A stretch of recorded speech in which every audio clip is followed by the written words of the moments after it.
The uploader Free Speech 4TW has made a video which describes the use of police interrogation tactics of isolation, dehydration, and sleep deprivation by painting a pretty horrible picture of the effect they have on human beings.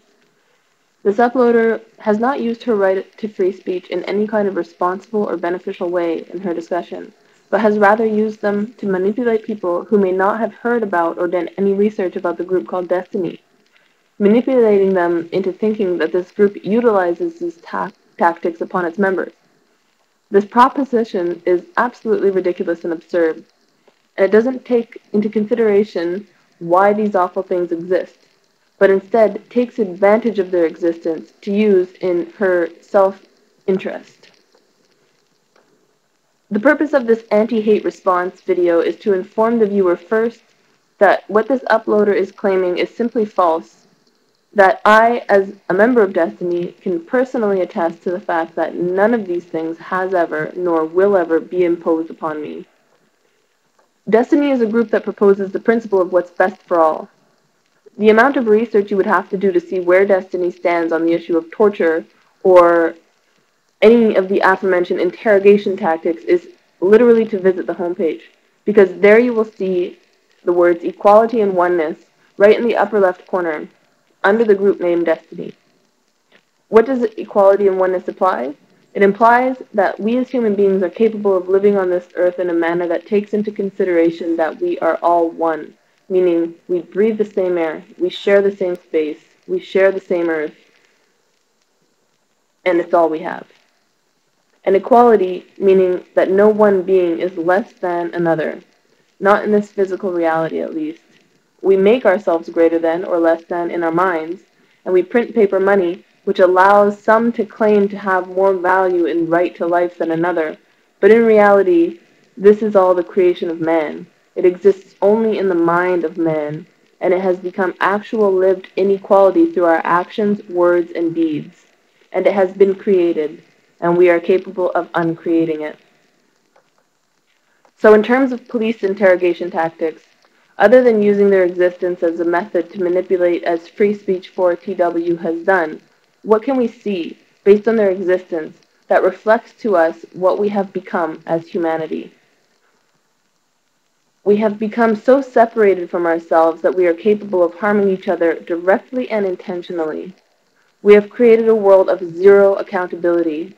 We have created a world where people resort to crime to survive, where people will do horrible things for money. It shows us that we live in a world that doesn't adequately care for and treat the mental disorders that lead to crime, where hospitals and mental clinics are underfunded and ill-staffed, where if you're poor and crazy, you're shit out of luck, where mental disorders aren't properly understood, but rather treated and subdued and suppressed by pharmaceuticals, where pharmaceutical companies view children as a new and exciting frontier for billions of dollars of potential sales, where it is more profitable to keep people sick than to treat them effectively. We live in a world of terror, where people resort to crime and abuse in the name of religion, hate and murder in the name of religion, religion based in belief systems that children are taught and brought up in, instead of being brought up according to the principle that considers not what goes on in the minds of mankind, but what is actually physically here, and how, in taking that into consideration, we can create a system that supports all that is here. But that's not what we teach our children.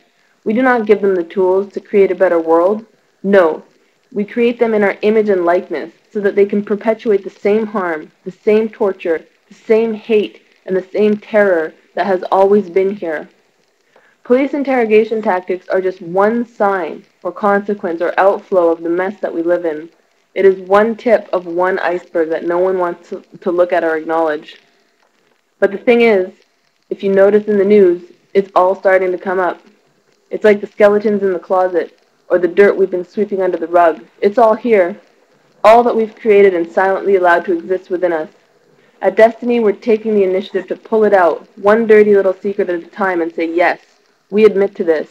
We knew this was here all along, and we will now stand accountable to it. Why? So that we can take responsibility, stop, and change. We've all participated in this reality, and it's in this way that we've all supported it.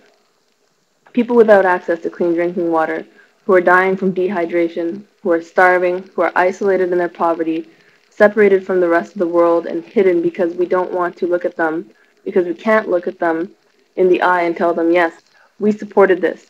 People who are unable to sleep adequate amounts of hours because they live in dire conditions or because they need to work like slaves day in and day out to stay one step ahead of death.